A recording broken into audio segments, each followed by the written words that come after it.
우리 사람들은 흔히 어려움이 있을 때, 고난이 있을 때에는 하나님을 잘 찾습니다. 근데 오히려 형통할 때 하나님을 바라보지 않고 자신을 바라볼 때가 있습니다. 사업이 어려울 때는 간절히 기도하고, 취업을 준비할 때는 새벽을 깨워서 기도하고, 병원에서는 몸이 아플 때에 하나님을 향해 부르짖습니다. 그런데 신기하게도 문제가 해결되면 기도가 줄어들고 감사도 줄어드는 것입니다. 그래서 어떤 목사님은 이렇게 말씀을 하기도 하였습니다. 사람은 고난 때문에 하나님을 떠나는 것이 아니라 성공 때문에 하나님을 떠나는 경우가 더 많다. 종종 더 많다는 거예요. 성경을 보면 실제로 그런 사람들이 많았습니다. 사울은 왕이 되기 전에는 참 겸손했습니다. 그러나 왕이 된 후에는 하나님보다 자신의 이름을 높이기 시작했습니다. 지난주 말씀드린 우시야 왕도 하나님을 의지할 때에는 형통했습니다. 나라가 부국 강성했습니다. 그러나 강성해지자 교만하여 하나님을 떠났습니다. 그런데 오늘 말씀에는 정반대의 사람이 등장하고 있습니다. 바로 요셉입니다. 요셉은 노예였습니다. 억울하게 감옥에 갇혔습니다. 근데 하나님께서 그를 애굽의 총리로 세우셨습니다. 근데 총리 이후의 삶이 더 중요합니다. 요셉은 총리가 된 후에도 하나님을 결코 잊지 않았습니다. 풍년이 계속되어 창고가 가득 찼지만 자신의 능력을 자랑하지 않았습니다. 오히려 그는 모든 것이 하나님의 은혜였음을 잘 기억했습니다. 오늘 본문은 바로 그런 모습을 우리에게 나타내 보여줍니다. 오늘 맥주감사주일을 맞이하여서 우리는 요셉을 통해서 감사하는 사람의 모습이 어떠해야 하는지를 함께 살펴보고 은혜 받기를 소원합니다. 먼저 진정한 감사는 형통 가운데서 하나님을 잘 기억하는 것입니다. 오늘 말씀 47절과 48절에 보면 7해 풍년의 토지 소출이 심히 많은지라 요셉이 애굽 땅에 있는 그 7년 곡물을 거두어 각 성에 저장하되 각 성읍 주위의 밭의 곡물을 그 성읍 중에 쌓아두매. 요셉이 총리가 되자마자 첫 해에 놀라운 일이 일어났습니다. 7년 동안 풍년이 계속되어지는 거예요. 곡식이 너무 많이 생산이 됩니다. 그래서 49절에는 바다 모래같이 심이 많아서라고 표현합니다. 창고가 가득 찼습니다. 너무 곡식이 많으니 셀 수조차 없었다는 거예요. 계산조차 할 수 없었습니다. 사람들이 보기에는 요셉을 그렇게 평가할 것 같습니다. 요셉은 정말 운이 좋은 사람이다. 요셉은 정말 뛰어난 행정가다라고 칭찬할 것 같습니다. 그러나 요셉은 한순간도 그렇게 생각하지 않았습니다. 여러분, 바로가 요셉이 꿈을 잘 해석한다는 소문을 들었을 때에도 요셉은 이렇게 고백했어요. 41장 16절에 보면 이렇게 고백합니다. 요셉이 바로에게 대답하여 이르되 내가 아니라 하나님께서 바로에게 편안한 대답을 하시리이다. 내가 아니라 하나님께서 편안한 대답을 하시리이다. 25절에도 꿈을 해석하면서 이렇게 말합니다. 요셉이 바로에게 아뢰되 바로의 꿈은 하나라 하나님이 그가 하실 일을 바로에게 보이심이니이다. 요셉이 지금 바로 앞에서 꿈을 해석하면서도 하나님께서 그 꿈을 해석해 주실 것입니다 라고 고백하고 있는 것입니다. 요셉은 처음부터 끝까지 공로를 하나님께 돌렸습니다. 여러분 한번 생각해 보십시오. 상상할 수조차 없는 풍성한 시대입니다. 경제가 막 활성화되어지고 많은 곡식이 풍성해지고 헤아릴 수조차 없는 풍성한 풍년의 때를 맞이하고 있습니다.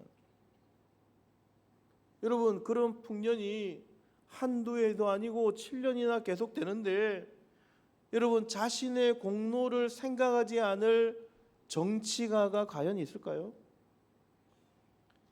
제가 생각해 볼 때 오늘날 정치인 가운데는 없습니다. 오늘날 수많은 정치인들은 7년이 뭡니까? 1년이 뭐예요? 몇 개월만 잘해도 다 자신의 공로라고 치부하고 자신의 공로를 자랑하기가 바쁩니다. 이런 풍년 앞에 교만하지 않을 정치가는 단 한 명도 없을 것입니다. 그런데 요셉은 달랐습니다. 요셉은 그 풍년을 자신의 실력으로 착각하지 않았습니다. 사람은 성공하면 세 가지의 착각을 한다고 합니다. 첫 번째는 내가 잘해서 여기까지 왔다. 여러분 그런 말 많이 하잖아요. 부부 간에도 혹은 친한 친구 간에도 야 내가 잘해서 여기까지 왔지, 내가 잘한 거야 라고 공로를 인정해 달라고 이야기합니다. 두 번째는 내 힘으로 여기까지 왔다, 그러니 앞으로도 내 힘으로 잘할 수 있을 것이다 라고 생각한다는 거예요. 거기서 더 나아가서 하나님 없어도 괜찮네 라고 생각한다는 거예요. 하나님 없어도 괜찮네 라고 생각한다는 것입니다. 그런데 요셉은 달랐습니다. 그는 그 모든 형통이, 그 애굽의 풍년이 모든 것이 하나님께로부터 왔음을 알았습니다. 그 풍년 가운데서도 결코 하나님을 잊지 않았습니다. 그래서 오늘 본문을 자세히 읽어보면 매우 흥미로운 사실을 하나 발견할 수 있습니다. 요셉이 총리가 된 후에 7년 동안 이런 풍년을 맞이했으니까 예를 들면 자신의 총리 공간을 더 크게 지었더라 이런 표현이 없어요. 아니면 왕의 궁전을 새로 지어줬더라 이런 표현도 없습니다. 자신의 업적을 치적하는 이제 기념하는 비석을 세웠다 이런 기록도 없어요. 저 멀리 이방 나라에서 온 히브리 민족의 요셉이 참 과연 총리가 되어 가지고 참 잘하였다 이런 비석이 없는 거예요. 그리고 오늘 성경을 자세히 읽어보면 가장 먼저 기록되고 있는 것은 두 아들의 이름입니다. 아니 지금 요셉에게 공로를 치적해야 되는 그런 장면이 나와야 되는데 두 아들의 이름이 기록되고 있는 거예요. 왜 성경은 이 자녀의 이름을 자세하게 기록하고 있을까요? 왜냐하면 그 자녀들의 이름 속에 요셉의 신앙 고백이 잘 담겨있기 때문입니다. 첫째 아들 므낫세, 하나님이 잊게 하셨다. 하나님이 나로 하여금 모든 것을 잊게 하셨다. 여러분 이것은 다 기억에서 다 지워졌다는 그런 의미가 아니죠.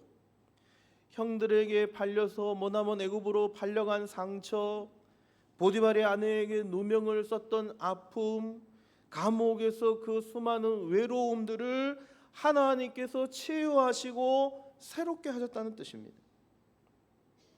요셉은 결코 고난이 없었다고 말하지 않습니다.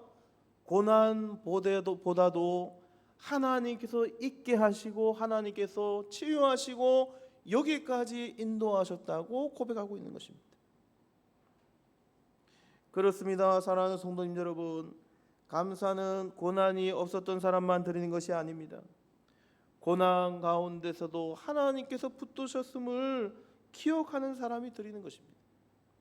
그리고 이제 풍성하게 되었을 때 그 고난 중에 함께 하신 하나님을 기억하며 하나님께 감사하며 고백하는 것이 진정한 성도의 삶인 것입니다. 그래서 이 아들 므낫세 이름 속에 그의 고백과 감사가 담겨 있는 것이죠. 두 번째 아들의 이름도 나옵니다. 에브라임입니다. 하나님이 번성하게 하셨다. 둘째 아들의 이름도 신앙 고백이에요. 아마 우리 성도님들 가운데도 자녀들의 이름을 신앙 고백으로 이름을 지으신 분들이 종종 계실 것 같습니다. 이 두 번째 아들의 이름도 감사의 고백이에요. 하나님이 번성하게 하셨다는 거예요.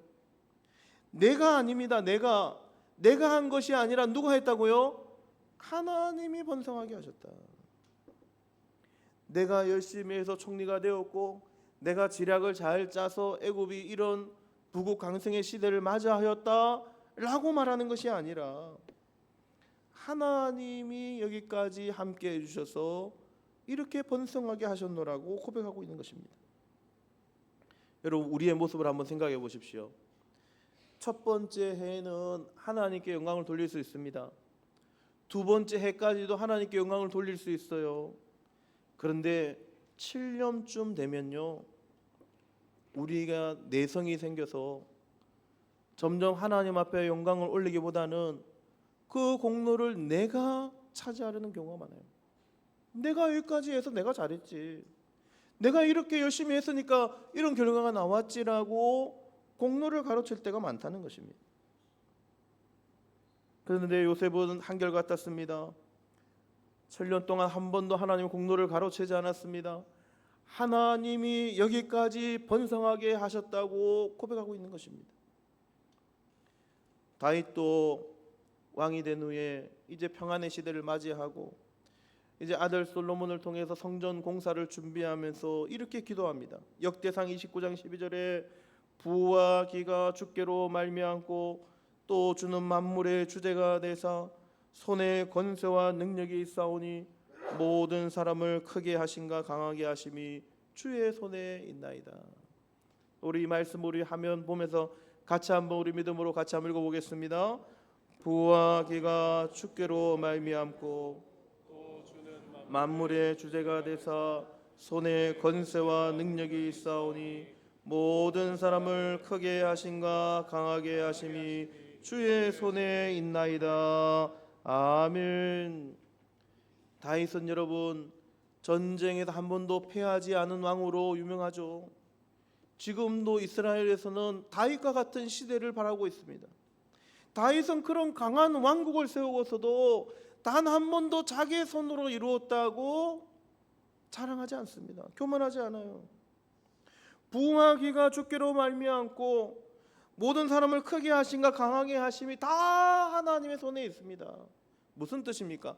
하나님께서 여기까지 나를 강하게 하신 것은 다 하나님의 손에 있었습니다 라고 고백하고 있는 거예요. 반면에 바벨론의 느부갓네살 왕은 그렇게 고백하지 않습니다. 자신이 지은 그 장엄한 바벨론 궁전을 보면서 이렇게 고백해요.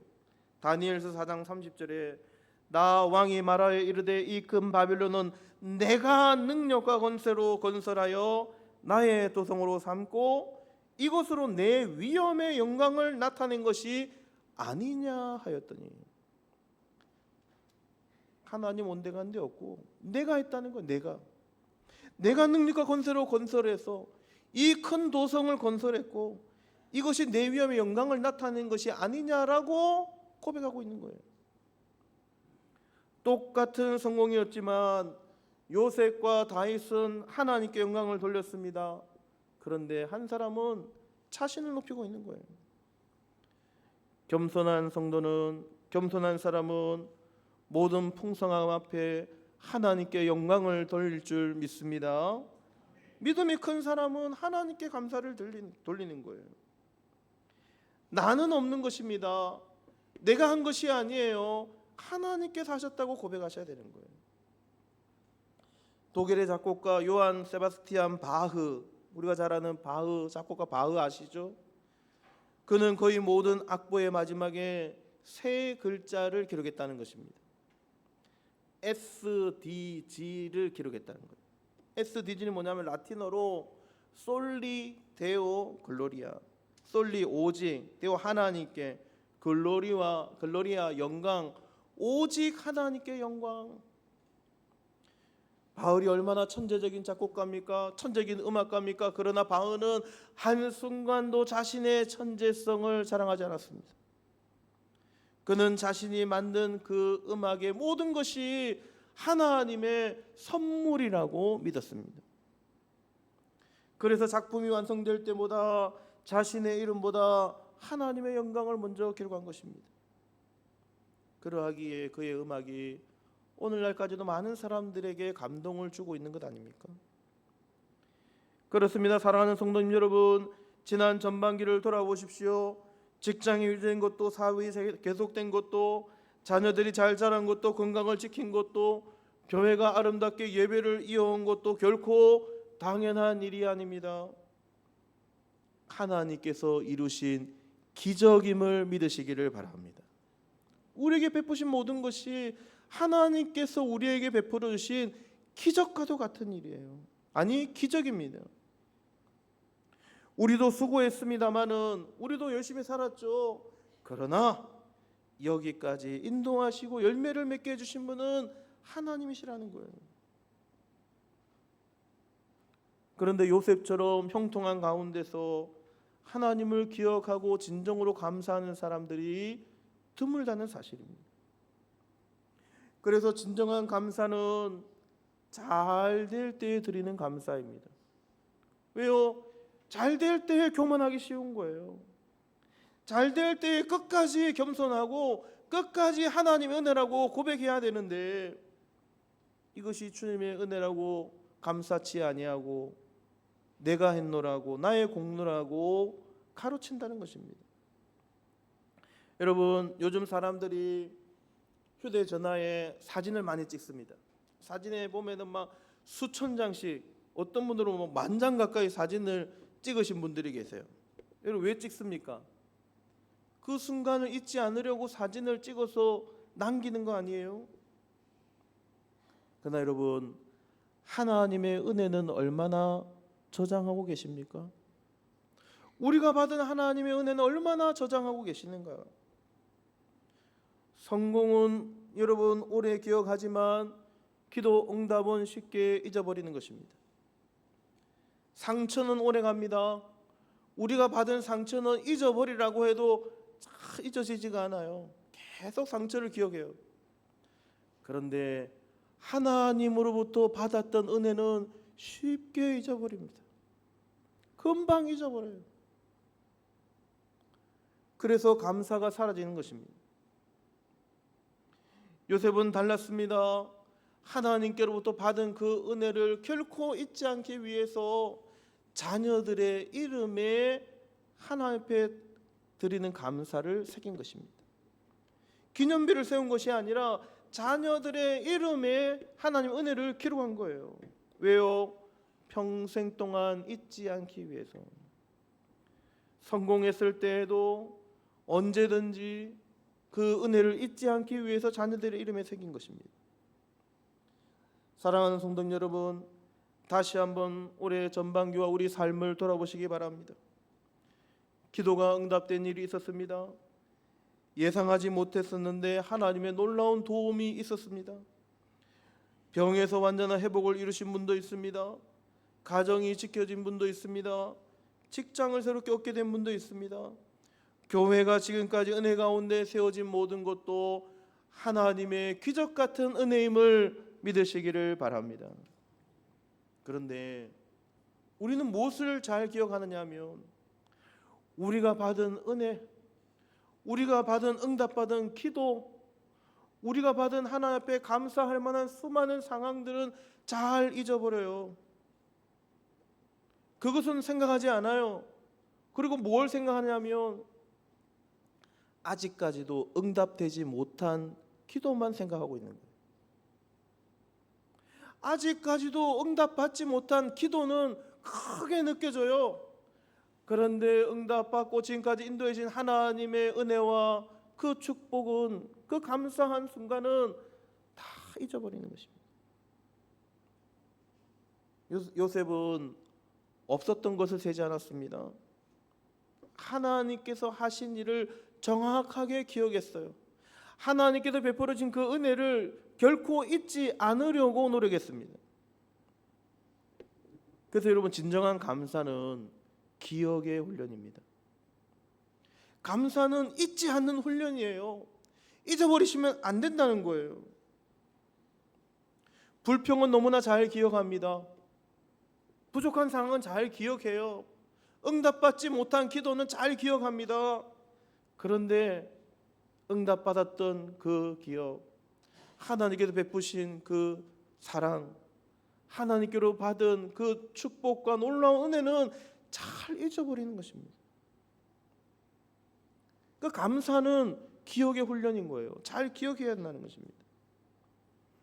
이번 맥주감사 주일을 맞이하면서 우리의 마음속에도 요셉이 자신의 자녀들의 이름을 마음에 새긴 것처럼 우리도 므낫세와 에브라임을 우리의 가슴 속에 새길 수 있는 복된 여러분 되시기를 간절히 소망합니다. 하나님께서 여기까지 인도하셨습니다. 내가 아닙니다. 하나님께서 하셨습니다. 이 고백이 우리의 고백이 되어야 됩니다. 하나님의 은혜를 기억하는 사람은 과거의 상처에 묶여서 살아가지 않습니다. 왜요? 현재의 감사로 살아가는 거예요. 그래서 고난 중에서도 미래를 향하여 달려가는 것입니다. 성경 주석을 작성한 매튜 헨리 주석이 굉장히 유명합니다. 매튜 헨리는 어느 날 강도를 만났어요. 그래가지고 가지고 있는 돈을 다 빼앗겼습니다. 그날 밤에 그는 곧바로 일기에 이렇게 기록했다고 합니다. 첫 번째, 내가 강도를 만났지만 목숨을 잃지 않게 하심을 감사합니다. 두 번째, 많은 것을 빼앗기지 않고 적은 것만 잃게 하심을 감사합니다. 세 번째, 내가 강도를 당한 것이지 강도가 되지 않게 하심을 감사합니다. 그렇잖아요. 강도가 되면 얼마나 여러분 어렵습니까? 네 번째, 빼앗긴 것이 돈뿐이고 믿음은 빼앗기지 않았음을 감사합니다. 어려운 일이 있을 때 여러분 믿음이 약해지는 분들이 얼마나 많습니까?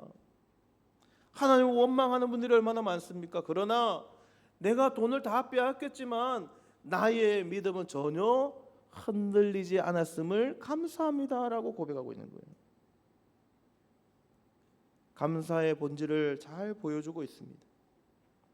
감사는 잘 될 때에도 못 될 때에도 언제든지 드리는 고백이 되어야 됩니다. 어떤 상황 속에서도 하나님께서 우리의 삶 속에 남겨두신 은혜를 발견해내야 되는 거예요. 어떤 상황 속에서도 믿음의 눈을 떠서 믿음의 시선을 가지고 감사하는 상황을 발견해내셔야 됩니다. 그것이 믿음이죠. 그래서 여러분, 이번 한 주간 여러분 시간을 내어서 하나님께서 나의 삶에 베풀어 주신 은혜를 한번 세아려 보시기 바랍니다. 세워 보시기 바랍니다. 하나씩 한번 떠올려 보시기를 바라요. 미국의 청교도들은 하루를 마치면서 특별한 전통의 시간이 있다고 합니다. 뭐냐면 자녀들과 이제 식탁에 둘러앉아서 꼭 감사의 시간을 가진다는 거예요. 뭐냐면 오늘 하나님께 감사할 5가지를 서로 나누어 본다는 거예요.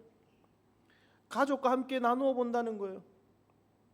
어떤 분들은 엄마는 하나밖에 없는데, 나 2개밖에 없는데, 3개밖에 없는데, 근데 꼭 5가지를 찾아서 감사하도록 교육을 시킨다는 것입니다. 그래서 자녀들은 어렸을 적부터 불평보다도 감사를 배우며 자란다는 것입니다. 오늘 감사일기를 쓰는 운동도 여기에서 영향을 받았다고 해요. 여러분 한번 오늘 돌아가셔서 자녀들과 함께 식탁에 앉아서 한번 실천해 보시기 바랍니다. 나에게 베풀어 주신 은혜가 무엇인지, 나에게 베풀어 주신 은혜를 내가 잘 기억하고 있는지, 원망하고 불평하는 것은 잘 기억하고 아직 응답받지 못한 기도는 잘 기억하는데 하나님께서 나에게 베풀어 주신 은혜는 내가 잘 기억하고 있는지 점검해 보시기를 바랍니다.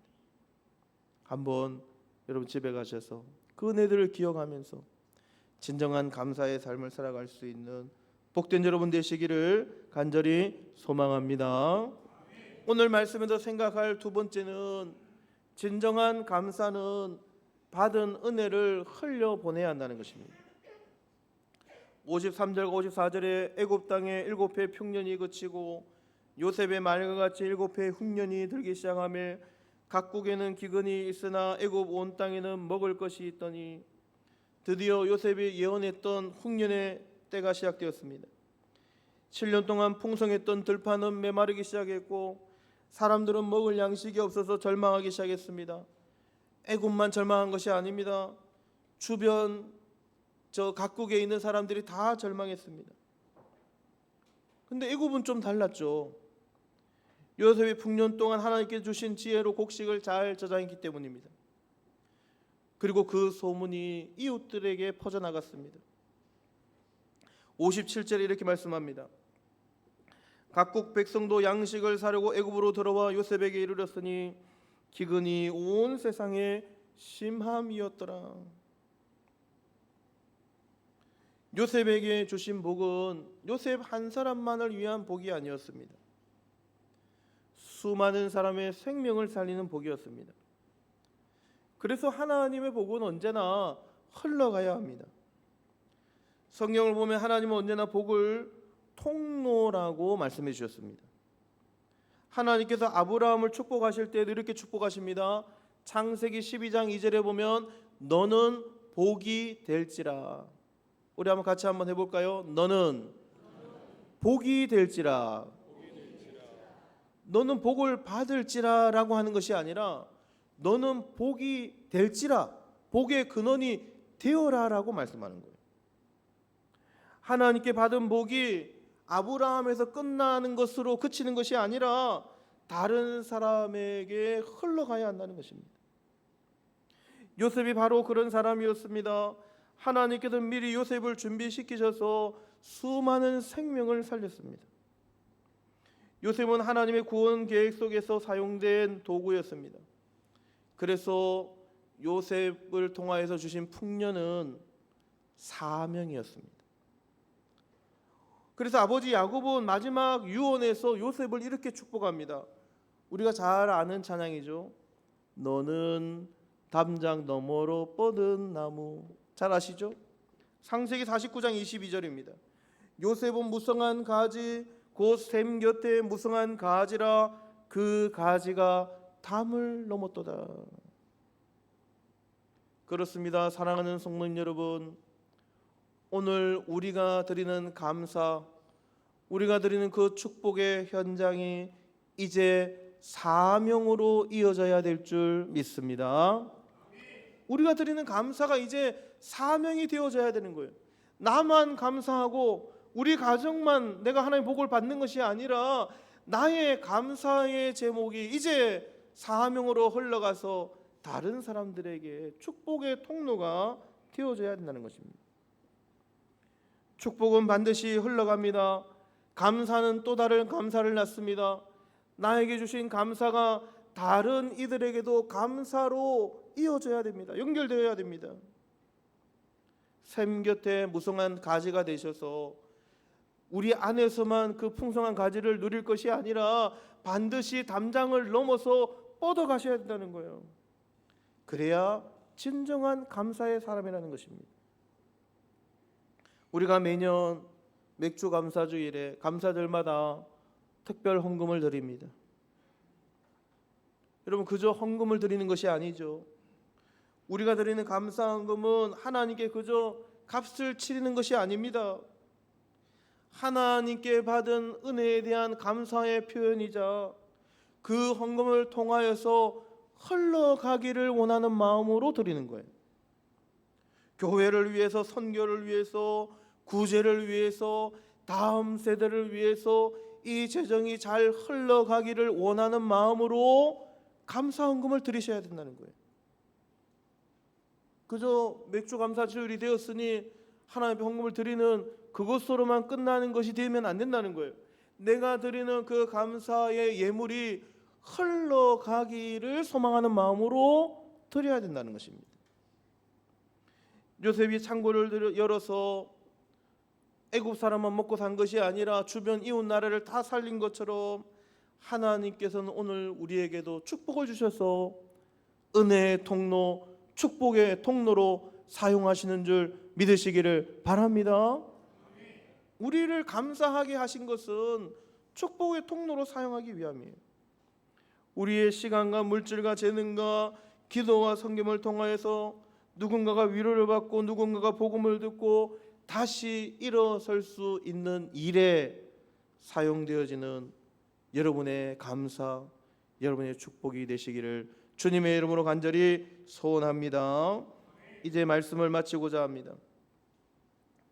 사랑하는 성도 여러분, 요셉의 감사는 교만으로 끝나지 않았습니다.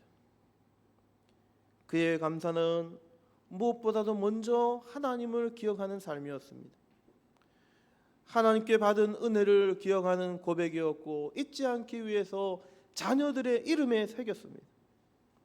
그리고 그의 감사는 수많은 사람을 살리는 축복의 통로가 되었습니다.